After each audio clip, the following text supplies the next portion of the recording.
அமெரிக்காவும் இஸ்ரேலும் மாறி மாறி ஈரானின் முக்கிய அணு உலைகளை குறிவைத்து தாக்குதல் நடத்தி வருகிறது. தனியாளாக நின்று ஈரானும் தக்க பதிலடி கொடுத்து வருகிறது. இந்த விவகாரத்தில் ஈரான் எடுத்துள்ள முடிவுதான் 3ஆம் உலகப் போர் மூண்டு விடுமோ என்ற அச்சத்தை ஏற்படுத்தியுள்ளது.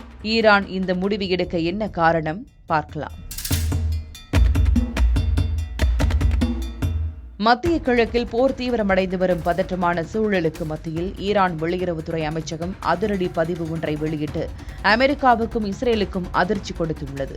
அந்த பதிவில், நாங்கள் மிகவும் நீண்ட கால போருக்கு தயாராகவே இருக்கிறோம் என்றும் எங்களது மிகச்சிறந்த ஆயுதங்களை ஏன் ஆரம்பத்திலேயே நாங்கள் பயன்படுத்த வேண்டும் என கூறப்பட்டிருக்கிறது.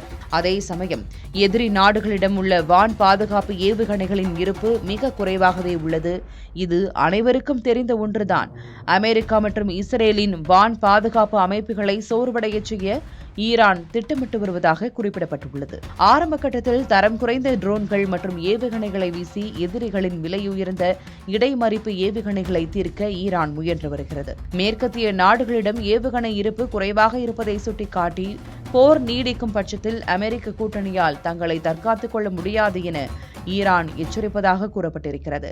அமெரிக்க அதிபர் டொனால்டு டிரம்ப் இந்த போர் சில வாரங்களில் முடிந்துவிடும் என்று கூறி வரும் நிலையில் இது ஒரு நீண்ட கால போர் என கூறி ஈரான் ஒருவித உளவியல் அழுத்தத்தை தருகிறது. தற்போது ஈரான் தனது ஆபரேஷன் ட்ரூ ப்ராமிஸ் IV மூலமாக இஸ்ரேல், ஐக்கிய அரபு அமீரகம் மற்றும் கத்தாரில் உள்ள அமெரிக்க தளங்களை குறிவைத்து தாக்குதல் நடத்தி வருகிறது.